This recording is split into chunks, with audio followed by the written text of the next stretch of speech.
Bonjour mes amis, welcome to my channel. My name is Ethel. Welcome. We are going to be jumping in a juicy topic today. We're talking about how to effectively communicate in your romantic relationship, especially with your partner, whom you're close to and love dearly. So let's jump right in. Okay, so let's say, for instance, you are communicating one thing or the other to your partner and things are getting a little heated. Guys, let's not pretend, okay? We love these men, but sometimes just because it's the Venus and Mars thing, okay? It's just difficult sometimes for men to think like women and for women to think like men, or to find like a common bridge to kind of understand words that are put together, like depending on your experience, where you're coming from, how you formulate grammar, sentences and whatnot. Sometimes things get a little bit misconstrued. Also, sometimes depending on our self-esteem and how we perceive things, communication can get a little bit tricky. Okay, so there's this thing where you can be hearing something that will be telling you, giving you a meaning that the other person is completely not intending to give. It's not a meaning that they're attaching to their communication at all. They're just saying a certain thing. And so with all that said, I don't even have to describe your arguments, misunderstanding, miscommunications with your partner, with you. I'm sure you're very well acquainted with it. But these steps are going to help you better regulate. It's actually, I have 6 steps and they're divided into a regulation piece and a communication piece, because it's hard to communicate effectively when you're dysregulated. And so you want to regulate yourself. You want to get back into your sane, calm self, so you don't basically jump down your partner's throat, because this is somebody you love. This is somebody you want more than anything else to be your best self too. But when you're dysregulated, it's really hard. Okay, so the first thing you want to think about is, okay, I need to step away from this conversation for a minute. So you're going to communicate that, like, I need a minute to collect myself. You can say that. I'll be right back. Give me a few minutes.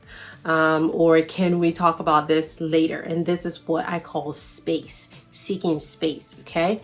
So when you're feeling yourself bubbling up, you're feeling yourself dysregulated, you're angry because you're hearing things that your partner might be saying or not saying,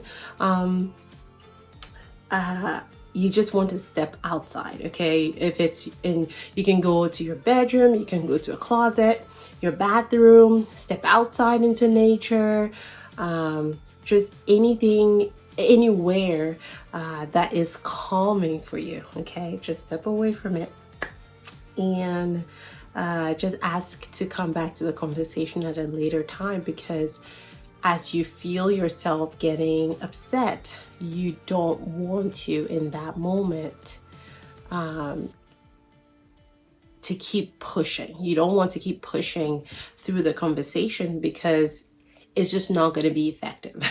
It's just not going to work. And so you seek space, okay? Second step is to seek self-care. So you are away and you're thinking, okay, I'm upset because of A, B, C, and D. Just let it go and try to focus on yourself. Now bring your whole energy. Take all that energy that you are bubbling up and focus it on yourself. Like, what do I need right now? Did I take a shower? Have I drunk my coffee? Do I need a drink of water? Do I need a refreshing drink? Do I want to put on soft music or music that I like? Do I want to put on a candle? Do I want to just gaze at nature or listen to the birds outside?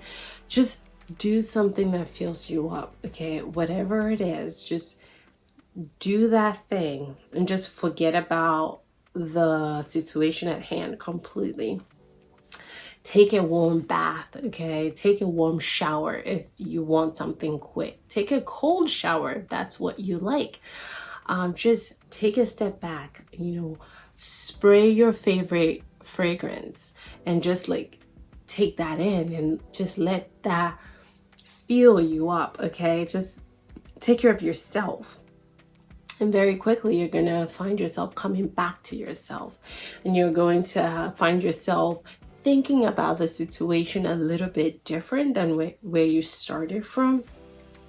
Because at the end of the day, like we said, like we want to be our best self. We want to be our most regulated self. We want to come to conversations because, like, if you think about it, your whole relationship is made up of what you're creating, what you're bringing to the table, what your partner is bringing to the table. And so if you are constantly dysregulated and bringing negativity, bringing arguments, bringing warped perceptions and whatnot constantly to your relationship, basically your whole relationship is going to be a little bit messy. And so these steps are actually to help you create a little bit more of a positive experience in your relationships, and to long term, as you use these steps and regulate yourself and bring your best self to your relationship and to your communication, you're going to find out, a week goes by, 2 months go by, and you're like, we're doing really well. Like, I love how things are going, because you're choosing to create a peaceful environment. You're choosing to create a regulated, effective form of communicating that's creating positivity upon positivity upon positivity versus the alternative, which is negativity. It's out of how I feel, and that's what I'm hearing, and all these things. And it's like, over time, it's like that's all we're doing. Like, can we get out of this? And these steps are going to help you, okay? That rut of like arguments and negativity. So self-care is going to regulate you. First one was seeking space. Second, step 2 was self-care. And then the third one, which are all in the regulation, self-regulation. This is all about self, okay? Because there's nothing like other control. It's self-control, self-control, self-control, okay? No other control. So the third one is going to be thankfulness, okay? So in this particular instance, the thankfulness is going to be not completely random. It's going to be what you're thankful for about the person in question, okay? So at least 5 things that you're thankful for about your partner. So you come up with the 5 things and you think on them, you remember just the big picture. The big picture. You zoom out. You remember the big picture, what you're trying to create, what you're trying to do, just all the positive qualities, okay? That sometimes are actually the opposite qualities that you have, which sometimes creates the conflict, but are also the same qualities that are complementary to you. And so obviously we don't want clones of ourselves. We don't want to be married to clones of ourselves, It's our differences that make us powerful couples, okay? But those same differences can be the source of conflict and challenges. And so if you can find that space to be thankful and just reflect on all the things you're grateful for and thankful for,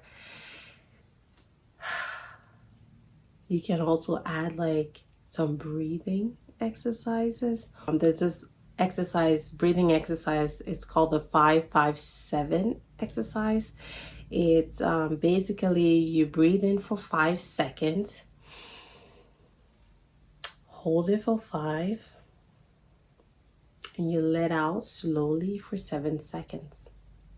And you do that maybe at least 10 times, because it physiologically changes how you're feeling, from stressed and under threat and scared, afraid, where your reptilian brain kicks in and it's like, you're not safe, we have to do something. It just takes that down, regulates you physiologically. And so then you're calmer, and then your prefrontal lobe can kick in, where you can actively make conscious choices as to what you're going to say and what you're going to do. This is what creates, right here is what creates our life. The life we're trying to create, we create by choice. We create by with our prefrontal lobe, because our reptilian brain is basically flight or fight. Okay, so it's either trying to save you by fighting or just fleeing, avoiding, and not connecting. And so you want to regulate yourself with these 3 steps so that you can get back into the seat. And then you can attempt to engage in communication. Okay, and even with that, I would say you are welcome to ask your partner if they are willing to re-engage in the conversation, if they're willing to talk about whatever that you were talking about, okay, that you needed to talk about. If they're not willing, or they're not ready, or they're busy or something, then you're going to have to wait, and then approach it at a different time. You can ask, when will you like to have this conversation? And so that brings us to the second piece, which is the communication piece of this whole process. So now you're regulated, you're in a good space, you've taken care of yourself, you're thankful for your partner, you are seeing things through the right lens. And so now you want to apologize, okay? Because chances are, because you heard something, you misheard something, or you heard something that was hurtful, you might have just jumped to a conclusion and maybe gotten upset or gotten defensive or whatnot. So you want to go ahead and apologize for your response, for not being calm, for not really trusting their intentions, for mistrusting what was going on just because your brain was telling there's something wrong, like you need to fight for yourself, you need to do something, and you just went with that instead of thinking, okay, wait, who am I dealing with? It's not a lion chasing me in the wild, it's my partner. Like, how do I deal with this? So you want to go ahead and apologize. That's the 4th step for your part of the whole situation. You might have said things that you did not mean either, or that were inappropriate. So you want to apologize. And then you want to communicate. And when you come to the communication piece, this is not where you are judging your partner or accusing. And how you do this is using this phrase, I feel A, B, C, and D when I hear you say, or when you do A, B, C, and D. And it sounds robotic. It sounds like, yeah, I want to use my own words, but trust me, it works. Because why that works is that it says, I feel, upset, anxious, disappointed, fill in the blanks when you say A, B, C, and D, okay? It's taking responsibility for your feelings and not saying, you make me feel, or you something something, you something something is always going to be met with defensiveness. It's going to alert their reptilian brain. It's like, oh, that's a challenge. Oh, that's a threat. Okay. So defensiveness is like their defenses are going to go up, and that's not going to help with effective communication. And that's why you want to say, you want to apologize first, like I said, and then you want to say, I feel A, B, C, and D when I hear you say, or when you do A, B, C, and D. And then you're going to give them a chance to listen, to process.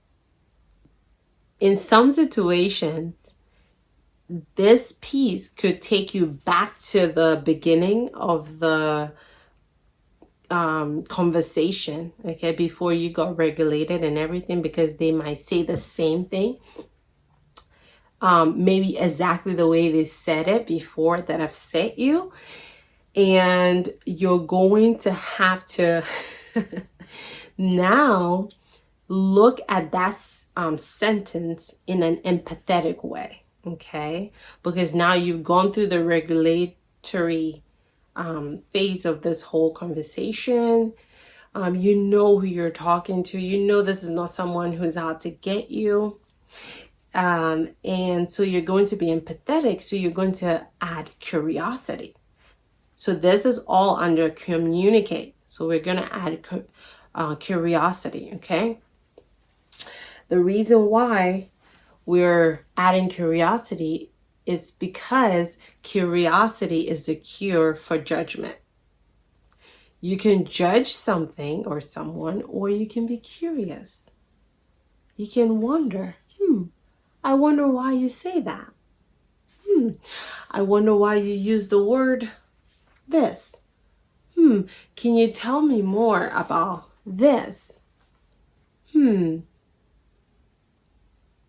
Can you explain a little bit further? Okay, curiosity versus, well, you shouldn't have used that word, and why would you use that word? I wouldn't use that word. I wouldn't say it like this. And trust me, we're all not perfect, because usually when we're relating to people, we're relating to them from our stance, right? From our point of view, not realizing that the other person is a whole world of possibilities and experiences and drama and all these other things, okay? And a whole new perspective. And so curiosity is going to help you get in there and navigate their world. Like, I know you don't mean to hurt me, but I wonder why you use that word. Like, can you explain to me? And sometimes you will realize that your partner is going to have to fess up to the fact that they're not being very nice. But it's going to come from your curiosity and your regulatedness and your non-judgmental, effective communication that's going to bring them there. Otherwise, it's going to be defensiveness and, reptilian brain taking over, and it's just not going to work. And there'll be walls and walls and walls, and you wonder why. Why are there walls? It's because communication is not happening effectively, and questions, we're not curious. We're not asking questions like, yeah, like, tell me more. Tell me more. I wonder what you mean. What do you mean? Because what they mean might be so much different from what you're hearing them to mean. And that's so important. The meaning that we give to things, the meaning that we give to sentences, like the same sentence can mean a few couple things to different people. And so you want to ask, what do you mean? Can you tell me more? I hear you say A, B, C, and D. Am I right? And they're going to say, oh, no, that's not what I'm saying at all. this is what I'm saying. Oh, okay. Well, that's way better because I heard something completely different. And so that's going to help you then communicate effectively and come to a very amicable, mutually pleasant, connected space. Okay. And then after this rigorous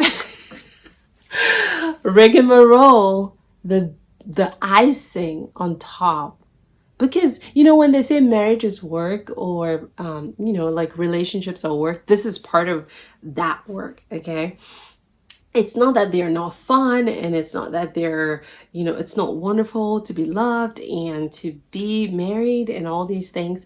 It's two worlds colliding, two experiences, just two cosmos, embracing each other. And sometimes there's friction. Okay, and so some of this work is supposed to make that friction a little bit smoother, so that the good parts of relationships can actually flourish. Okay, so after all of this rigorous work, the last part is to try to do something fun right away. Is actually really good. So you plan something, like whether you go on a walk together, you go on a hike, you just, have a really fun dinner, make a really cool dessert, just, play some games, board games, outside games. Just get into the space of doing something fun together right away. Prioritize it. It's actually very important because research is showing that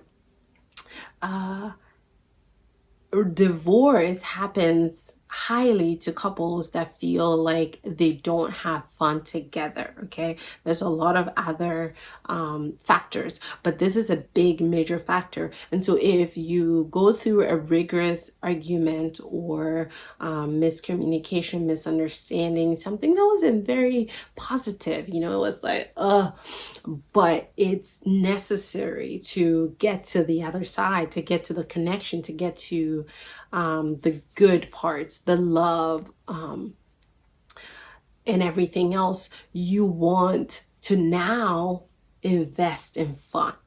Don't forget this piece. It's super important. So go on a hike, do something that you guys love together.